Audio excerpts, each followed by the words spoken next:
If you're a parent, teacher, or school leader, and you're sick and tired of the frustration, anger, and unfair treatment of children at high risk in our public schools, then perhaps it's time for all of us to do something about it. In this podcast, Dr. Almitra Berry brings you tips, tools, strategies, and tactics to build successful solutions while touching, moving, and inspiring all of us to transform our schools so that every child thrives. Here's your host, Dr. Berry. Welcome back, Equity Warriors. Thanks for tuning in. I know for many of you in North America, it's the middle of the workday, but not to worry. If you ever miss a live stream, you will still get the edited podcast via your regular audio platform, as well as on my YouTube channel. And if you haven't subscribed to my YouTube channel at Almitra Berry, just do that now. Click on that subscribe button, hit the notifications button, be the first to get every single show because you don't want to miss a single one. My guest today is Heather Wiederstein. Heather is an accomplished EdTech professional with nearly 20 years of experience in writing, designing, and developing learner-focused educational software. She has a background as a certified classroom teacher and a keen eye for developing software that truly meets the needs of learners. Throughout her career, Heather has delivered award-winning software solutions in literacy and early childhood education at prestigious organizations like Pearson, Teaching Strategies, and Learning Ally. Currently, she serves as an advisor and consultant for EdTech companies, offering her expertise in innovation, pedagogy, and product development to help companies achieve their goals and improve child outcomes. Heather, welcome to the show. I've been looking forward to this for a long time. I'm glad to be here. Me too. And I'm so happy that we actually have this topic in June in sort of in honor and celebration of Gay Pride Month. Today, we're going to be talking about the intersectionality of Black and Brown communities and queer identity. So before we dig into that, I want to let folks know I am going to do a deep dive, more like a professional learning session on intersectionality this summer. So if you're subscribed, you'll get a notification when that releases. But I want people to understand intersectionality and how it is so important, not just to Black and Brown communities, but particularly to Black and Brown people that also have queer identity. And in the broader sense, what is this whole intersectionality thing?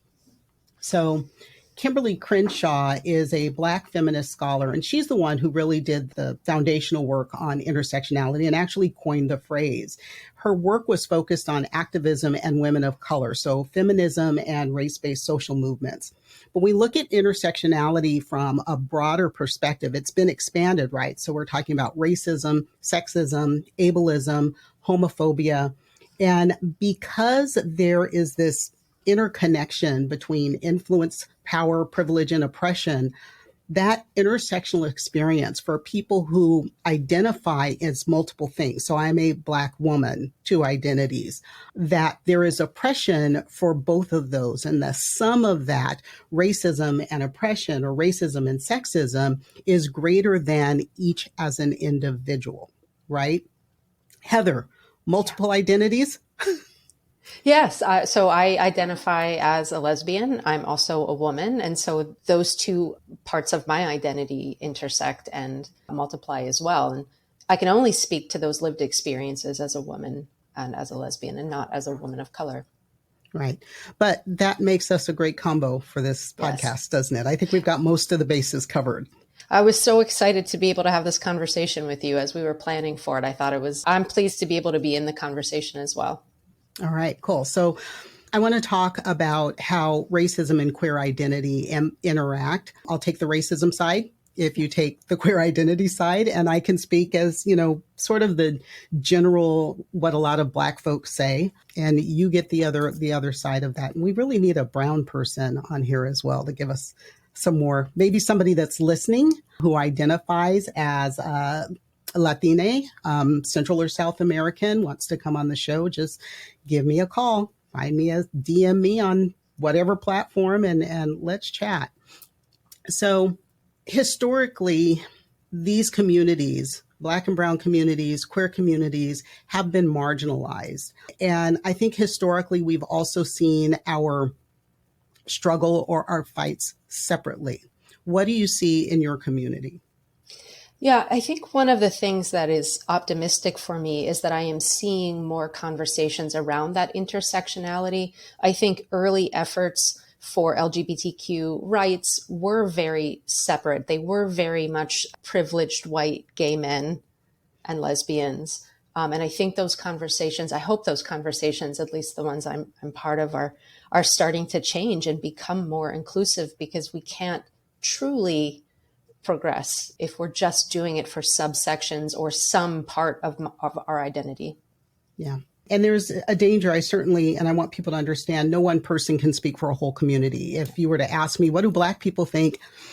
I can only tell you what this Black person thinks. And some of my friends and family that I have conversations with, there's also that danger in, asking you, what do people who identify as LGBTQ, what do they think, right? Or what do white women think? Because thank God they don't all think alike.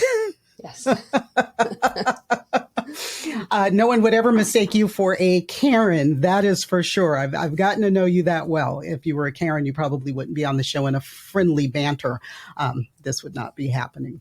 Well, I'll take that as a compliment. Please do. Please do. So I know, just growing up, and so, maybe sort of that middle of the road, mainstream church going Black folks, there's always been this within our own community, demonizing people who had queer identity. And I hope I'm using the right term, is sort of all encompassing. I remember as a child, a neighbor who was a drag queen on the weekends, and we were told not to talk to him, don't go around him. He was harmless. He's a great guy because he did everybody's wigs. He was a hairdresser. So he did everyone's wigs, but we were told, don't talk to him on, when he comes out looking, or comes out on Saturday night, because that was when the change happened.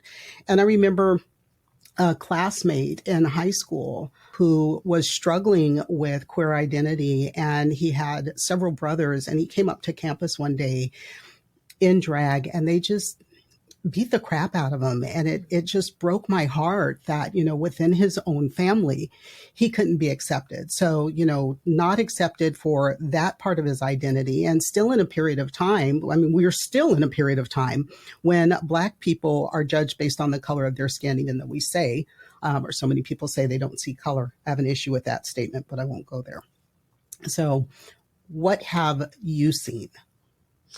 Yeah, I certainly, even in, I think about these concentric circles, right? So we have our families of origin that we grew up in, and we have that experience in terms of coming out or wondering about acceptance or receiving acceptance.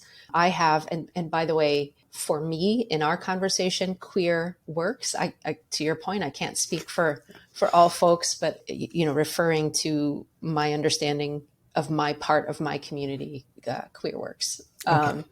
I have other queer members of my family of birth, and I came out later in life. I had a male cousin who came out much earlier. The way that he was accepted was very different and not at all as supportive as the way it was accepted when I came out. And so, even among the gay and lesbian or the queer sort of framework in my own family, it was okay that a woman was, but it was not okay that a man was, because that meant something about his manliness or about, some definition of what it means to be a man in my particular family. Right? And then you expand that into the neighborhood that you grow up in. And we were in a pretty rough working class neighborhood that I think would have preferred to suppress any sort of expression of those identities growing up. You just keep kind of expanding that, and you have that experience of worrying or wondering how I'm going to be accepted. How many times do I have to come out? How many times do I have to deal with someone else's receiving of my lived experience?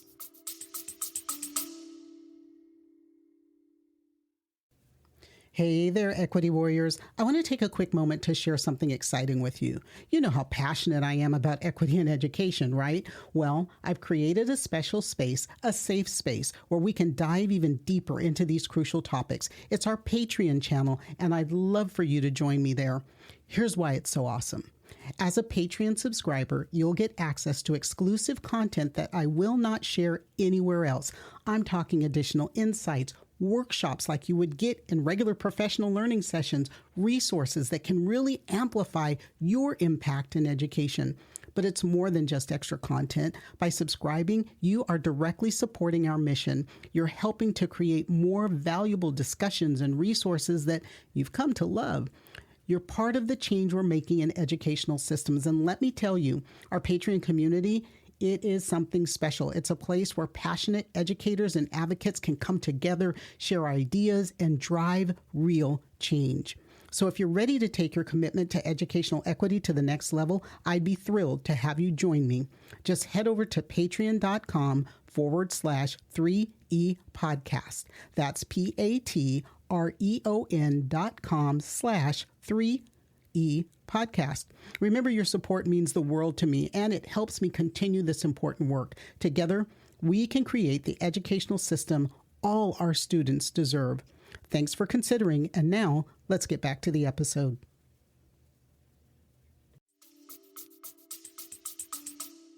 So I guess maybe trying to wrap my head around all of this.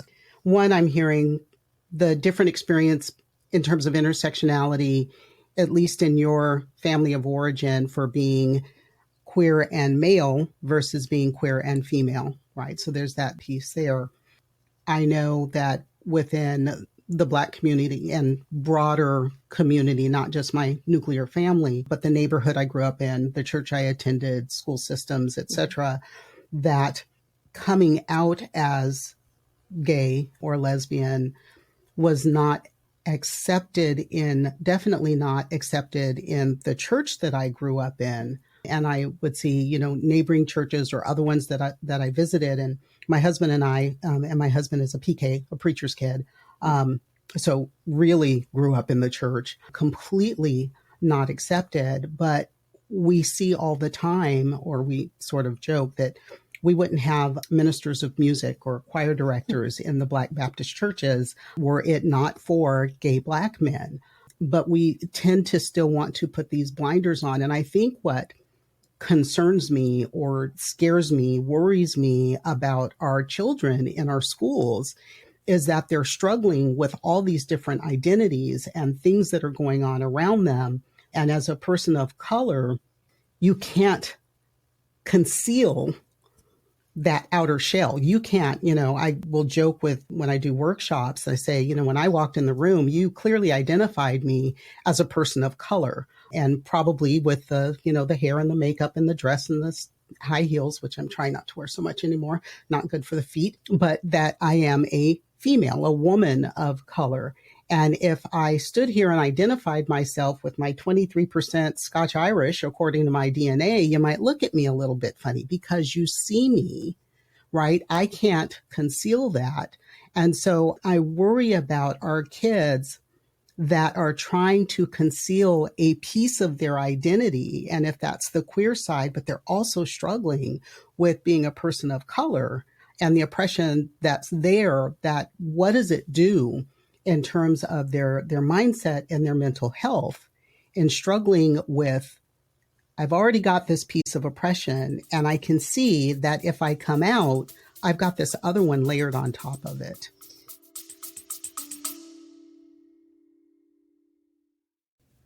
Hey there, Equity Warriors. I want to take a quick moment to share something exciting with you. You know how passionate I am about equity in education, right? Well, I've created a special space, a safe space, where we can dive even deeper into these crucial topics. It's our Patreon channel, and I'd love for you to join me there. Here's why it's so awesome. As a Patreon subscriber, you'll get access to exclusive content that I will not share anywhere else. I'm talking additional insights, workshops like you would get in regular professional learning sessions, resources that can really amplify your impact in education. But it's more than just extra content. By subscribing, you are directly supporting our mission. You're helping to create more valuable discussions and resources that you've come to love. You're part of the change we're making in educational systems. And let me tell you, our Patreon community, it is something special. It's a place where passionate educators and advocates can come together, share ideas, and drive real change. So if you're ready to take your commitment to educational equity to the next level, I'd be thrilled to have you join me. Just head over to patreon.com/3E podcast. That's patreon.com/3E podcast. Remember, your support means the world to me, and it helps me continue this important work. Together, we can create the educational system all our students deserve. Thanks for considering, and now let's get back to the episode.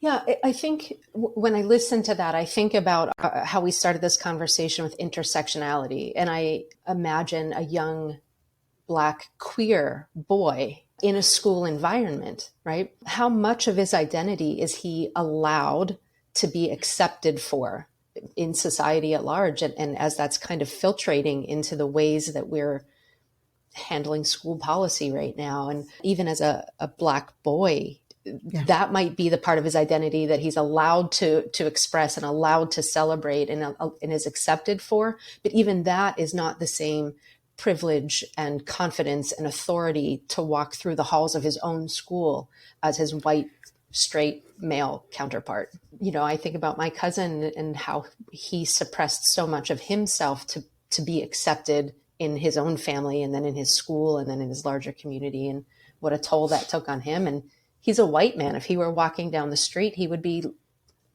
largely viewed as an everyman, right? Like the kind of guy that we're going to go have a beer with. Right.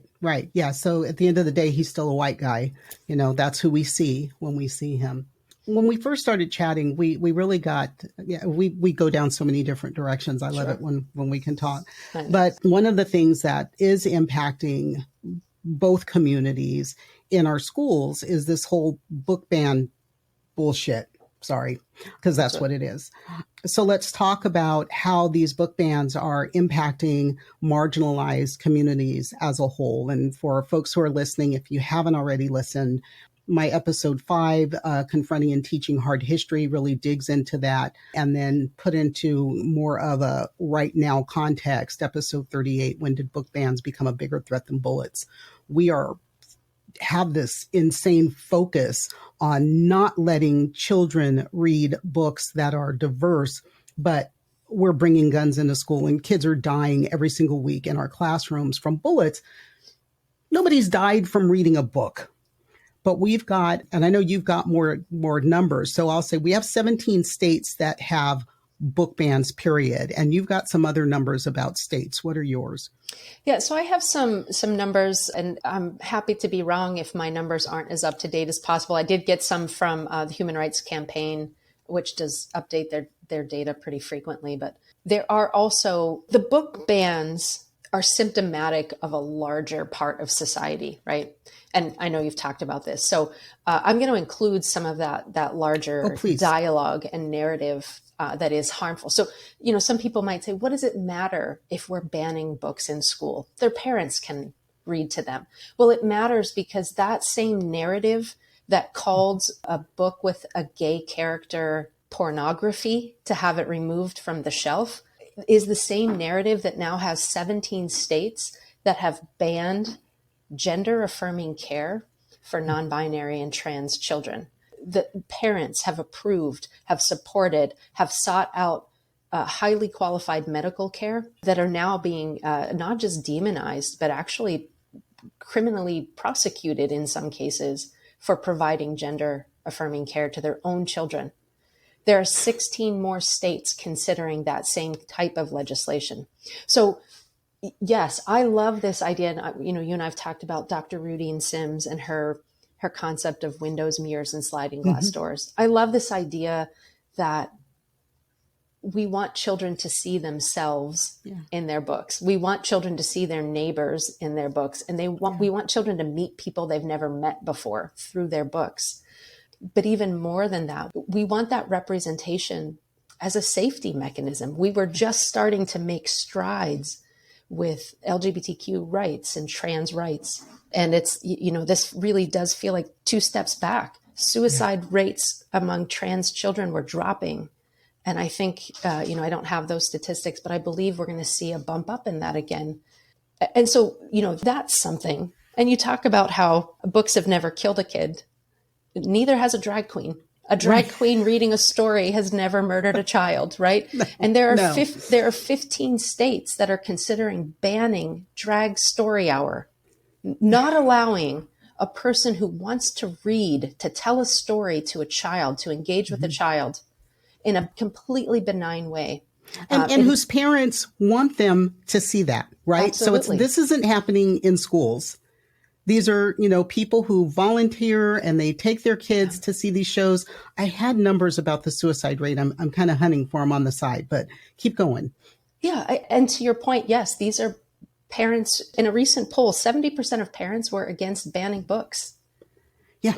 So why are we banning book? It's a very vocal minority. So in terms of the drag story time, the narrative there is that drag story time does not sexualize children. No. Books with LGBTQIA characters and themes do not present sexual content to children. No. They are not pornography. These are books that provide representation that look like myself, my family, my community, my church. All of those concentric circles of my belonging can be represented and should be represented because,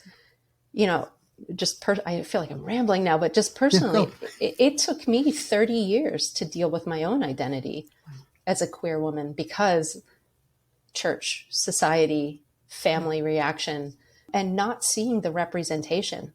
I can go on Netflix. I can find a show about lesbian storylines in 3 clicks. Yeah. When I was growing up as a teenager, Ellen kissed someone on a sitcom, and that was the first time that had ever been seen. Yeah. And she got canceled for it. Yeah. Yeah. And now at every show and almost every episode.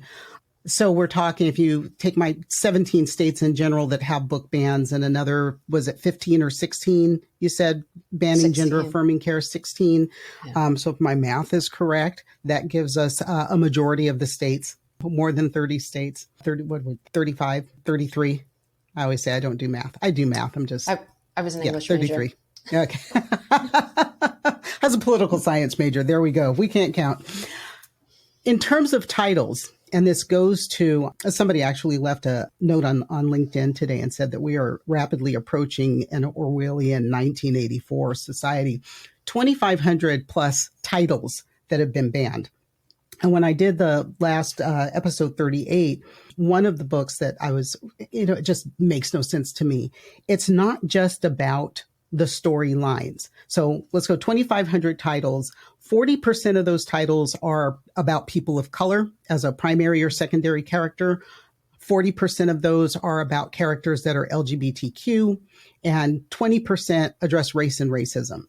So, being queer or being of color is some humongous threat. But when we look at the number of children in our schools who are of color, they are rapidly becoming the majority population. The fastest growing population of learners we have right now are emergent bilingual learners, right? So these are kids coming from other countries, mostly Central and South America, that do not speak English as a primary language. And yet we're going to take out books of people that look like them, that mirror, that reflection of their culture, of their appearance, of their experience. And whenever I talk about that, there's a book I read to my 6th graders when I taught 6th grade called Lupita Mañana. And it was the story of these 2 kids. And I did it as read aloud to my 6th graders who every day wanted to sit. They were so cute. For 6th graders, they were so cute. They wanted to sit on the carpet. It was story time. And they just got wrapped into the story of this little girl and her brother who were making the journey on foot to the United States and dealing with coyotes and hiding in places. But that story that resonated with the lived experience of the kids that were in my classroom and their family members. And I think that I'm going to venture a guess it's probably banned. A book about Roberto Clemente has been banned. I'm like, we're banning books about America's pastime because it's about a person of color. I'm a huge Astros fan. Go Stros. We're coming back. We're going to take that pennant again this year. And I look at that team and it is overwhelmingly Black and brown. I think the primary language on that team is Spanish because the majority of our players do come from Central America, the Caribbean, Spanish speaking countries. But we are ignoring the fact that it's a very small percentage of people who want these books out. And I think they literally are just taking a look at a cover or a title or whatever and saying, no, it fits that category and throwing it out. Can I tell I recently came from a literacy organization and we had a huge library of books. When this started, of course, we had to become very aware of it. We had 80,000 books in a library, right? So of course we were going to have to deal with this. We had customer who wrote to us and said, a parent did a search of the word sex and found 800 titles. We need to get rid of every book that has the word sex in the title. So you want us to get rid of The Second Sex by Simone de Beauvoir, which has nothing to do with sexuality. Yeah. And sex is also a word for gender, right? Biological. Yeah. So, but let's call a spade a spade. The same people who will pull the Roberto Clemente book will wear his jersey to the game. They will celebrate him when he wins, and they will try to erase him when he becomes inconvenient. Yes. And that's what these book bans are.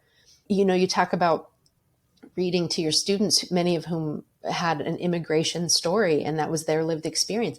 You cannot erase the lived experience of immigrants in this country by banning all the books that deal with it. And I believe that is what they're trying to do. They are uncomfortable with something that they see. They're uncomfortable with my queer identity. Guess what? You can ban every show, every book about gay characters. I still exist. Yes, I'm not going anywhere, right? And I think it's the same for our children of color. What's dangerous when we start to talk about children is whether or not they can accept themselves if the adults around them don't. And when they cannot accept themselves, we need them to stay alive long enough to become an adult. Yeah. We need gay, trans kids to stay alive long enough to be an adult and to know that it gets better. But when you're 12 and you are demonized by the adults in your community, you are told that the books that represent you are bad. You are told what you internalize is that I am bad. Yeah, absolutely. If no one wants to read these books with these people that look like me or have my experience, I must be bad too. And so where do they find hope? And it's our job as adults to provide hope and keep these kids alive until they can do it for themselves. Yeah. Layer on to that. I love the way you put that. Layer on to that for a child of color, and let's say specifically for Black boys who are disproportionately pulled over by cops, arrested, even within our school systems, are being suspended and expelled. We're pulling books out that have positive images of people who look like them and stories that are inspiring. And the only messages they're receiving, again, I must not be a good person. I must be bad. These are the things that happen to people who look like me. My one big hope, as I think about this and, political science major, taught history at the high school level, is that we are going down a path that Hitler went, and that the people who are leading that push will have the same outcome that he did in the very end, that he eliminated himself, and that those who surrounded him and supported him have been hunted down across the globe and still being hunted down to this day. That is the one thing that I can hope for. The scarier thing is that we have banned more books than Hitler ever did. More books than Hitler ever did. But he is the big demon in American history. He was the horrible person. He even said that our racism in this country went too far. So, that's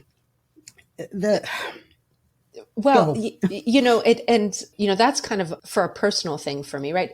I think about it as a teacher too, and I know that you do as well. Yeah. How can we with a straight face talk about the literacy crisis and then out of the other side of our mouth ban books that look like more than 50% of our population? Yeah. We can't.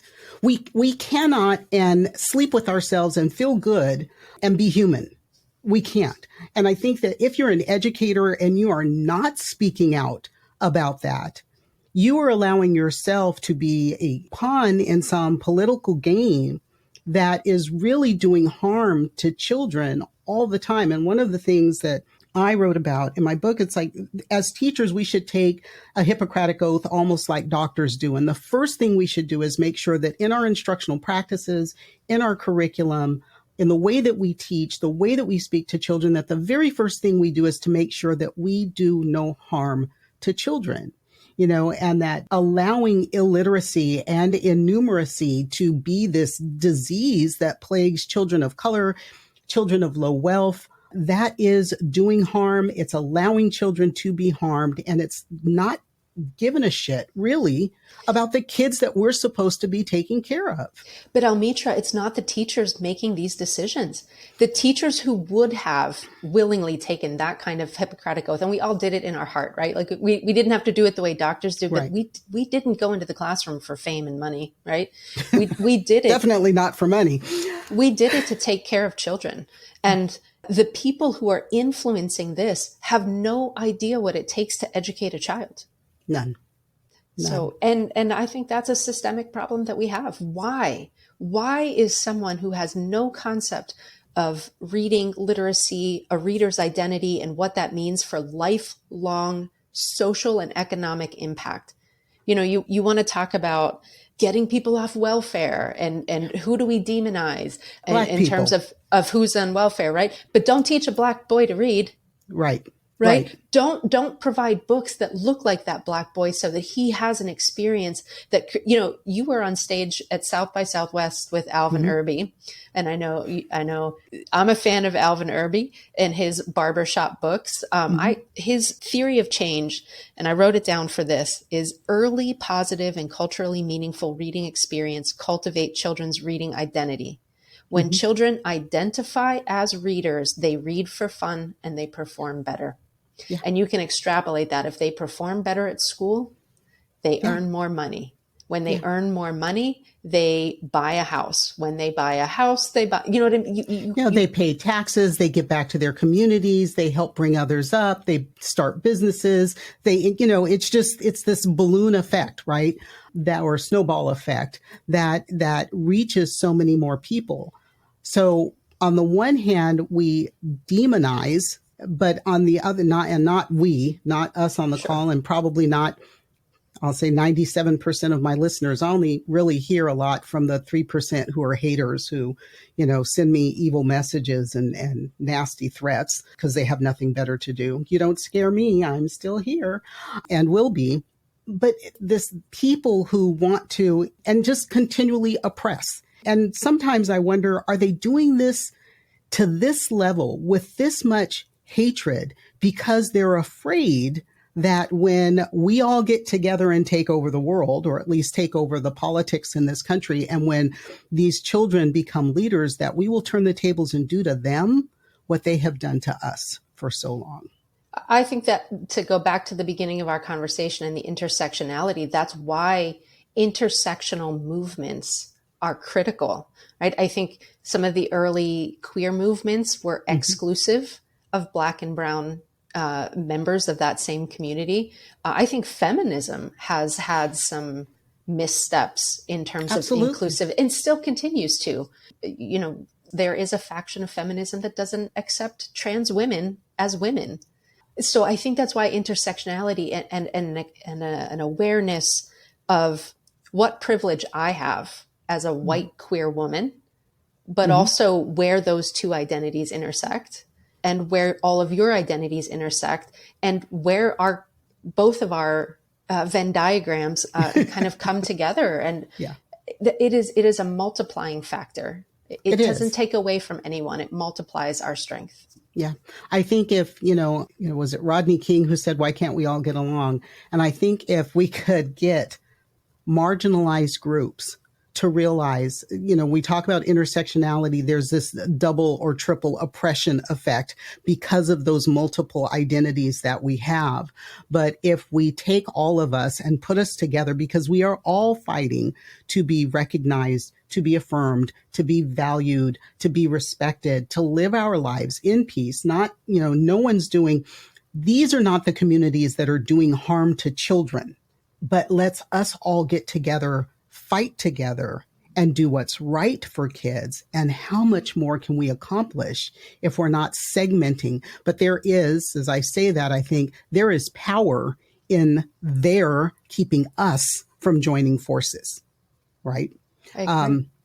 When you think about the history of this country and how civil rights movements have occurred, and I know we're a little off of intersectionality, but no, this is an intersectionality story. Yeah. Martin Luther King was a bad guy, according to the old white men in power in DC.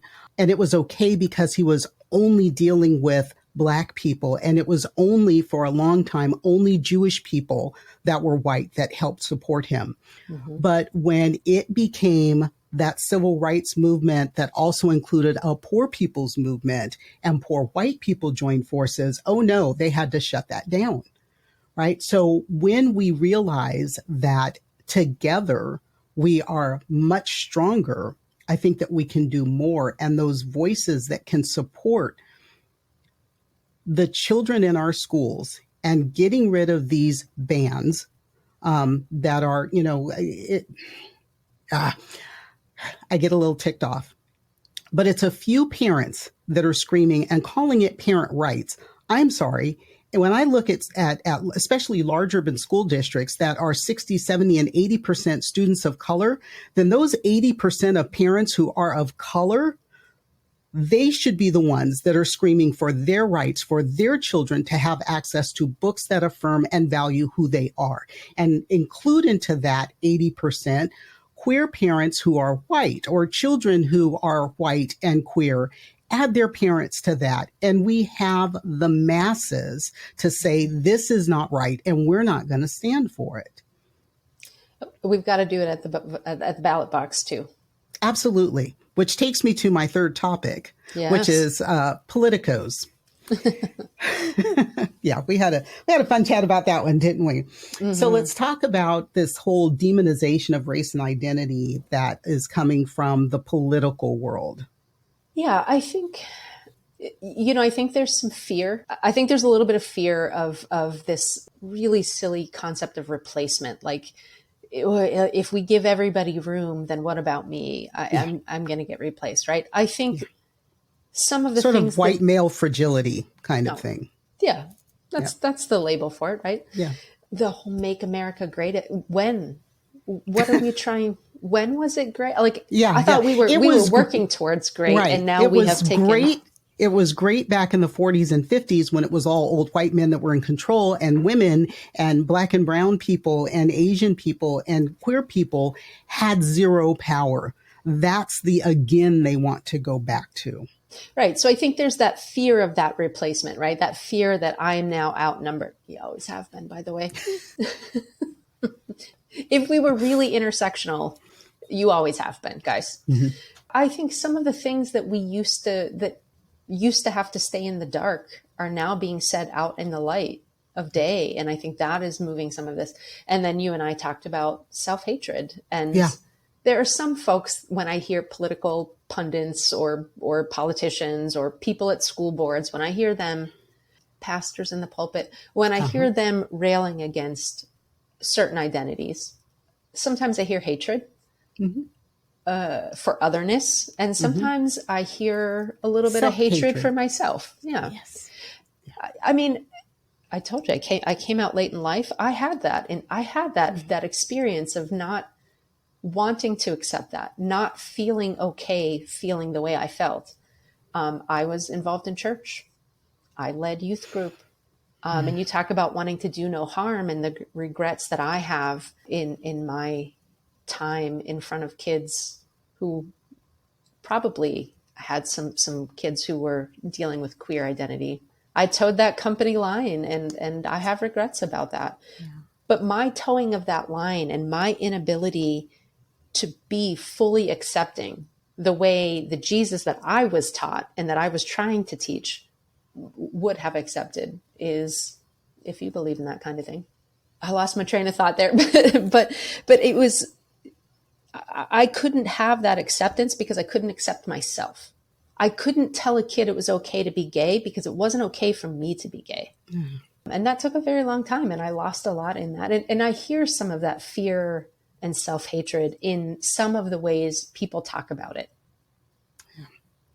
So, I was taught growing up in church that God hates the sin but loves the sinner. So if you believe it's a sin, that's fine. That's behavioral. But that person is still a person, and it's still a child of God. If you're of the Christian faith, every person is a child of God. So rather than take away every bit of their identity, why not just love them? Yeah.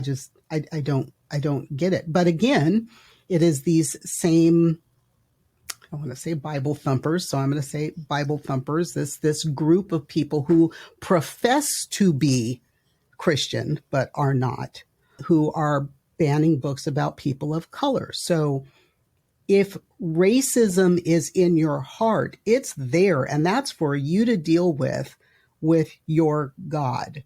And that's not to say that any one God is better than another God. Your choice of religious, we do live in a country that professes to have religious freedom. It is on the books. And I support people in believing whatever they believe as long as you don't hurt children. And listen, we're talking about if you're going to have a microphone, if you have a microphone in the pulpit, on the house floor, on television, if you have a microphone and you use that microphone to tell a child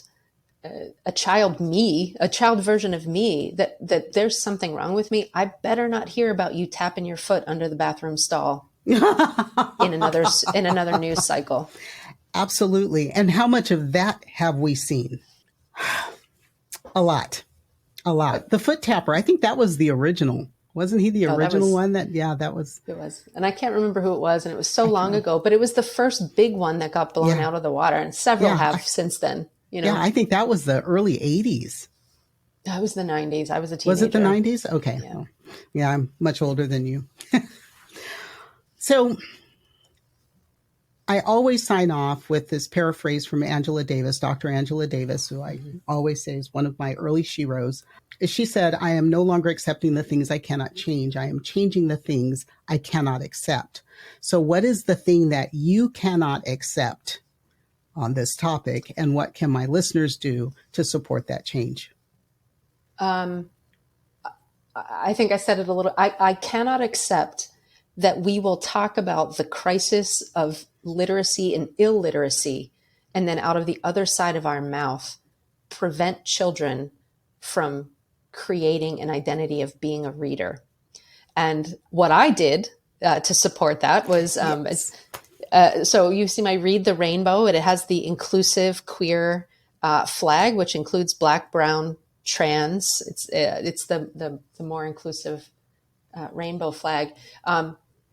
The company Kind Cotton was founded by an educator in Florida.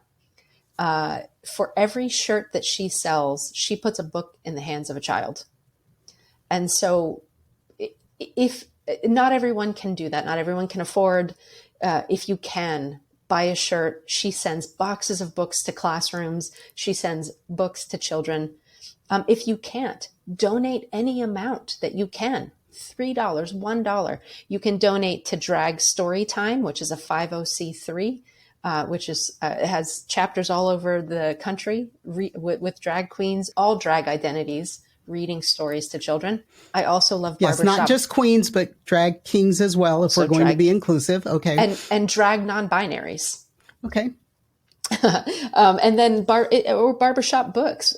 Dr. Alvin Irby, supporting specifically Black and brown boys in communities. Any one of those would be a great way to put books in front of kids. And I think that's the hill I'll die on. Let's put books in their hands. Okay, and we're going to put that link down in the show notes so people will be able to at least start down the path there. We'll make sure that that happens. And Alvin is actually going to be a guest on the show. I think he is up next. I'd have to look at calendar, but I think Alvin is up next. We had a little scheduling challenge, but he is going to be on this show. Just to remind fangirl. I'll have to become fangirl that session. Absolutely.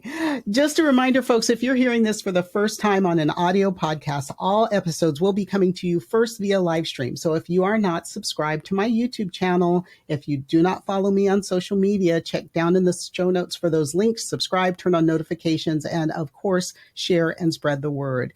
Heather, we've got your contact information. It's going to be down in the show notes. You have, I think, helped to create such a brave space on a topic that's affecting so many people in our schools. And I'm hoping that our parents, our educators are listening and deciding to no longer accept what's happening with book bans and the impact on Black and brown and queer children.